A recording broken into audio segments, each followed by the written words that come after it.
Assalamualaikum warahmatullahi wabarakatuh. Anak-anak, bagaimana kabarnya? Semoga kalian semua selalu diberikan kesehatan supaya kita bisa belajar bersama pada hari ini. Nah, anak-anak, hari ini kita akan belajar pelajaran fikih tentang rukun-rukun sholat. Jangan lupa siapkan buku paket kalian dan alat tulis kalian. Sebelum kita belajar, mari kita awali dengan bacaan basmalah terlebih dahulu ya. Bismillahirrahmanirrahim. Sudah siap untuk belajar hari ini? Mari kita belajar. Nah, buka buku fikih kalian halaman 20. Nah, anak-anak, hari ini kita akan belajar bab rukun sholat. Nah, sebelumnya ada yang tahu apa yang dimaksud dengan rukun sholat? Apakah ada yang tahu rukun sholat itu apa? Jadi, rukun sholat adalah segala sesuatu yang harus dilakukan ketika mengerjakan sholat. Nah, rukun sholat jumlahnya itu anak-anak ada 13. Apa saja? Ada yang tahu apa saja? Nah, jadi rukun sholat yang pertama adalah membaca niat. Jadi anak-anak, saat kita sholat kita harus membaca niat karena niat merupakan rukun sholat. Nah, anak-anak, sholat fardu itu ada 5 dan niatnya juga tentu ada 5. Yang pertama ada niat sholat subuh. Masih ingat bagaimana niat sholat subuh? Niatnya yaitu usolli fardhu subhi ra'ataini mustaqbilal qiblati lillahi ta'ala. Nah, ini merupakan contoh bacaan niat sholat subuh. Oh iya, di sini Bu Guru memberi contoh niat sholat yang dikerjakan secara munfarid ya Nana. Jadi munfarid itu sholatnya sendiri. Jika kalian menjadi imam, maka di bacaan terakhirnya akan ditambahi imaman lillahi ta'ala. Sedangkan jika kalian menjadi makmum, maka di belakangnya itu diakhiri dengan makmuman lillahi ta'ala. Begitu ya.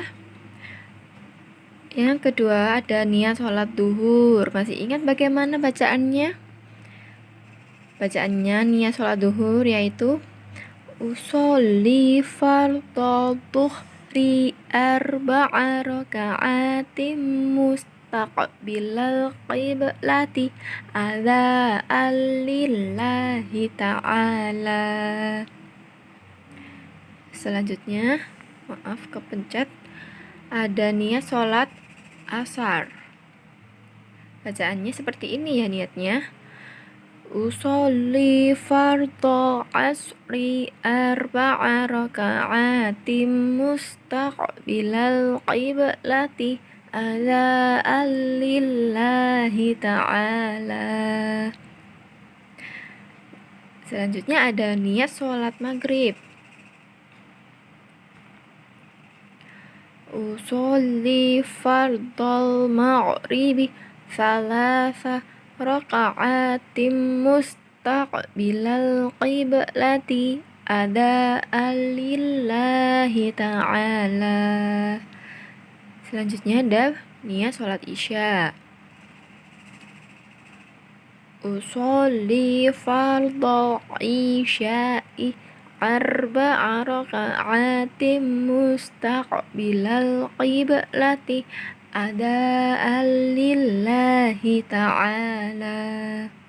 Nah, niat merupakan rukun sholat yang pertama. Semoga anak-anak tetap selalu menghafalkan niat ya.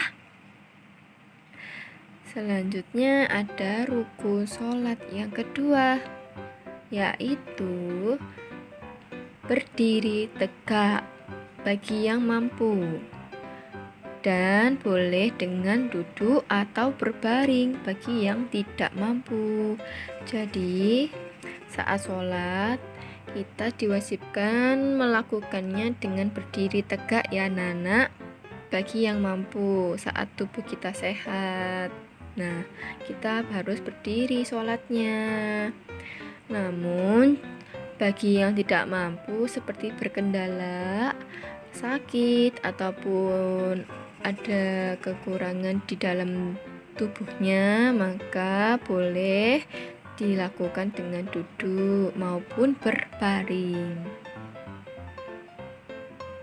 Rukun sholat yang ketiga adalah takbiratul ihram. Nah, takbiratul ihram itu gambarnya seperti ini ya. Takbiratul ihram itu bagaimana? Masih ada yang ingat caranya? Yaitu mengangkat kedua tangan setinggi di atas pundak dengan membuka telapak tangan. Dan jangan lupa pandangannya menghadap ke arah sujud. Lanjut, rukun sholat yang keempat, yaitu membaca surat Al-Fatihah. Jadi anak-anak, setelah takbiratul ihram, kita akan membaca Allahu Akbar. Kemudian tangan kita bersedekap. Nah, setelah bersedekap, kita membaca surat Al-Fatihah. Seperti ini ya. Bismillahirrahmanirrahim.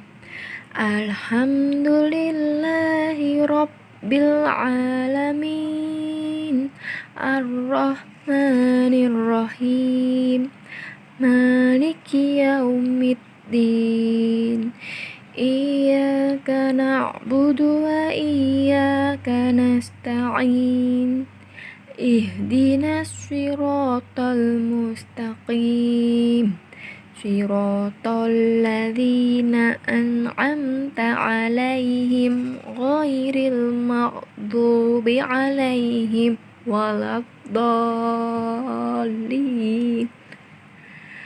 Amin. Nah, jangan lupa untuk mengaminkan. Selanjutnya, rukun sholat yang kelima yaitu ruku dengan tumak-nina. Masih ingat apa itu tumak-nina?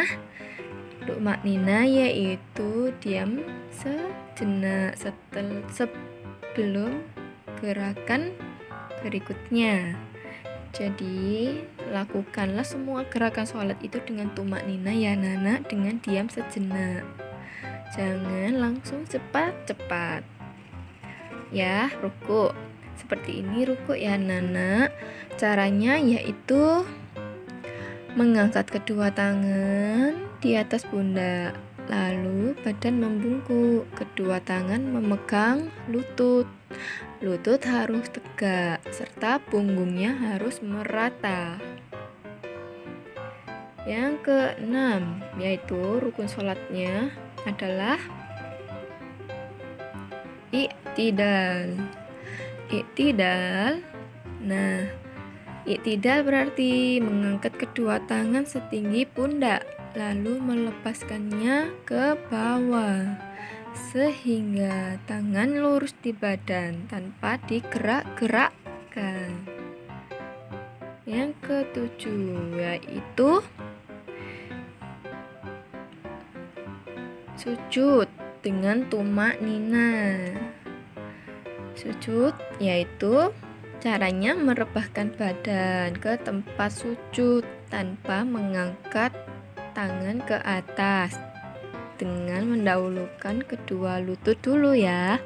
Kemudian lalu menyusul kedua tangan menyentuh tempat sujud. Dan jangan lupa dahi dan hidungnya menyentuh bumi atau alas sujud tanpa ada penghalang. Kemudian kakinya diatur seperti orang yang sedang berjinjit dan pantatnya diangkat, sikunya direnggangkan dari perut untuk anak yang laki-laki, sedangkan untuk anak yang perempuan sikunya dihimpitkan dengan perut. Selanjutnya rukun sholat yang ke-8,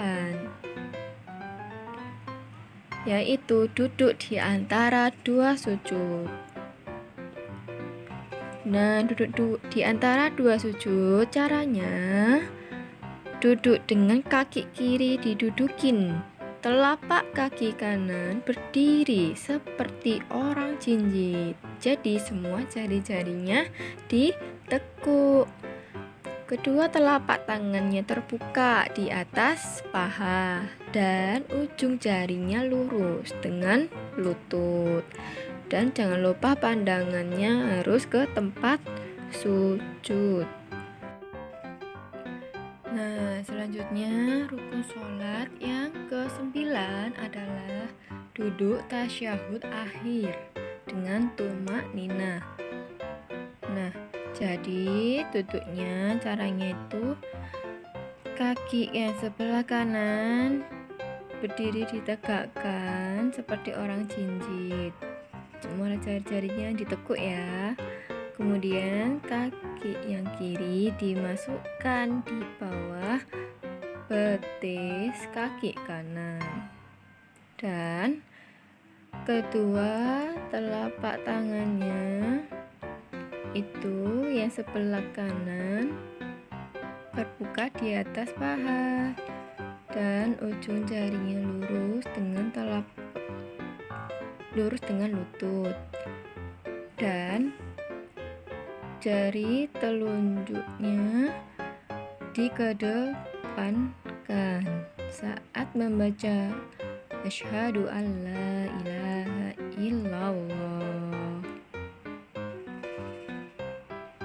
Kemudian rukun sholat yang ke-10 yaitu membaca tasyahud akhir.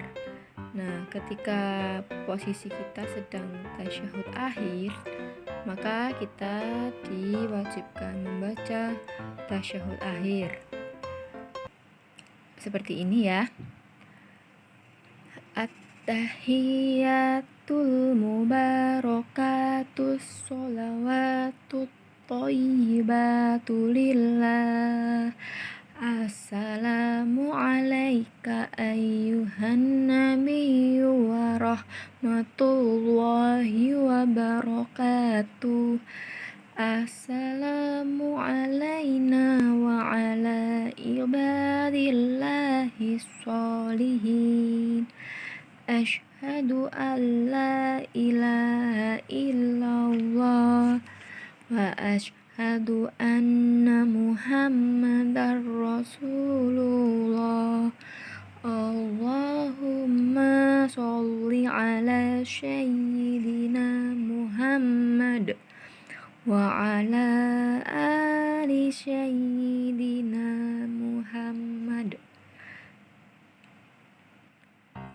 Yang ke-11 rukun sholat adalah membaca sholawat Nabi pada tasyahud akhir. Nah, tadi kita sudah membaca bacaan tasyahud akhir. Selanjutnya dilanjutkan membaca sholawat Nabi seperti ini.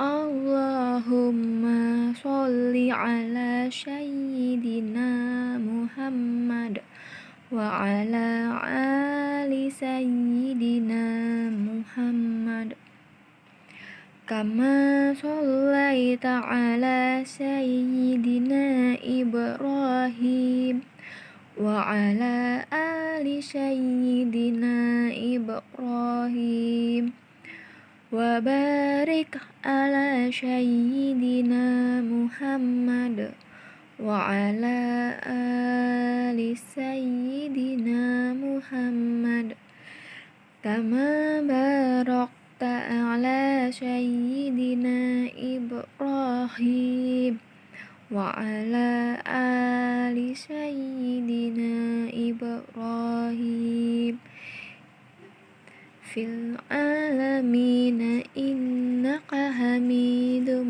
majid.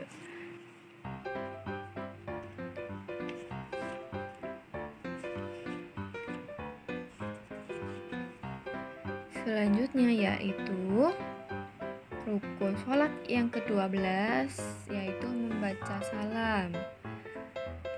Nah, yang pertama kita ucapkan salam, Assalamualaikum warahmatullah.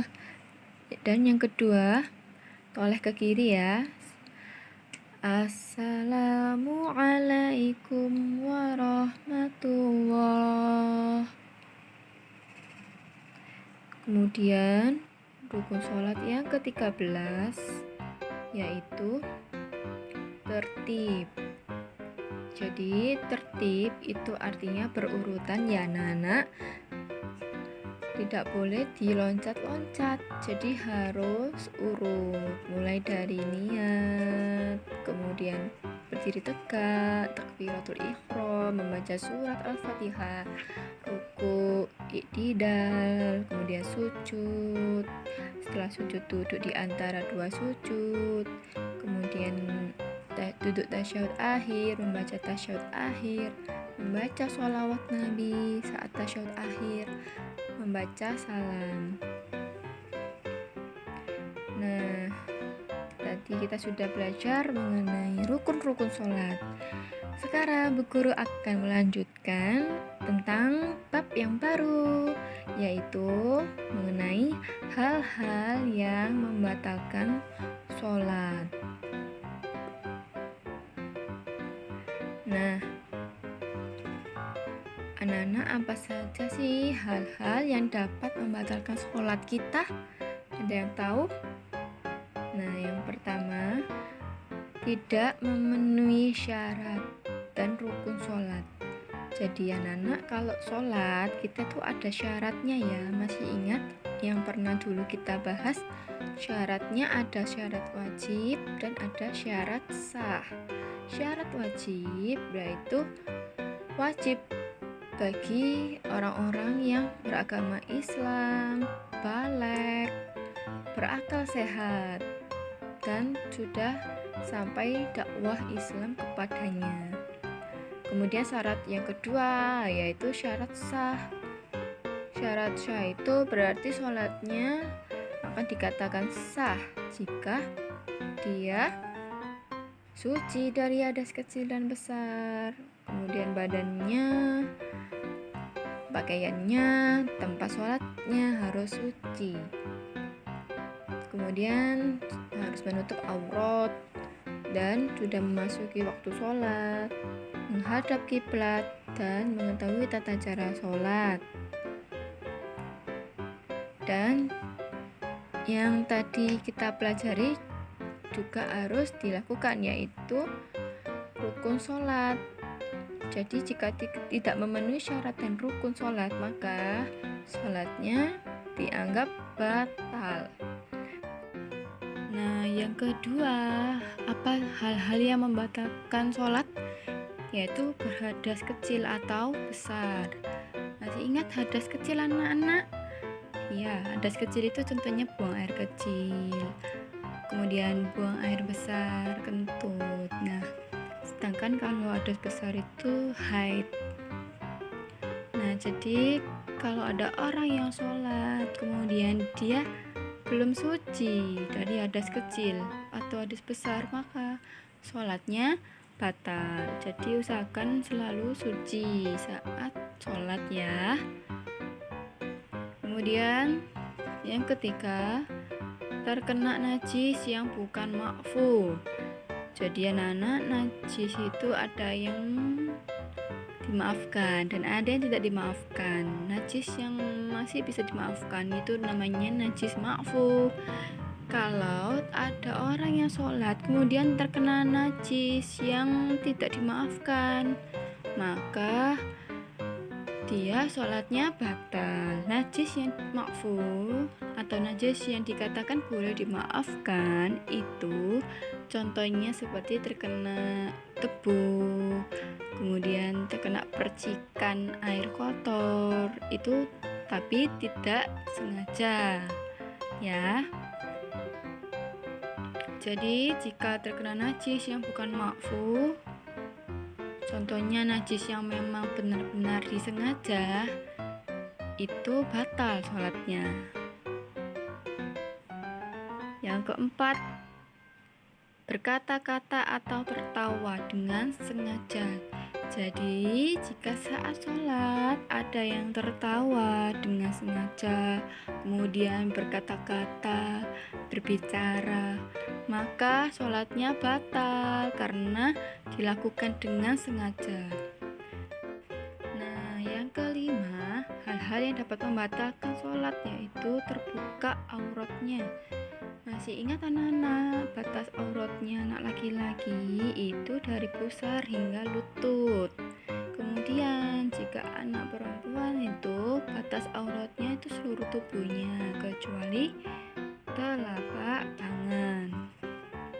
Yang keenam yaitu merubah niat sholat. Jadi jika niat sholatnya dirubah-rubah, maka sholatnya akan batal. Yang ketujuh, makan atau minum meskipun sedikit. Nah, meskipun sedikit ya anak-anak, makan dan minum itu bisa membatalkan sholat. Yang kedelapan, bergerak 3 kali secara berturut-turut.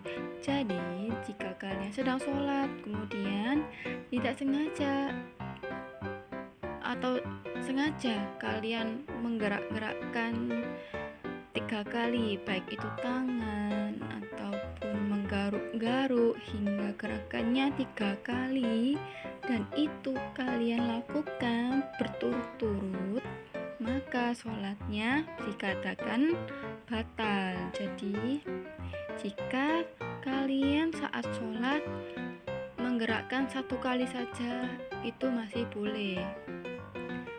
Namun jika kalian saat sholat kalian bergerak-gerak 3 kali saja berturut-turut, maka sholat kalian batal ya. Nah, itu tadi pembelajaran fikih kita hari ini mengenai rukun-rukun sholat dan hal-hal yang dapat membatalkan sholat. Semoga ilmu yang Bu Guru sampaikan bermanfaat. Bu Guru akhiri, wassalamualaikum warahmatullahi wabarakatuh.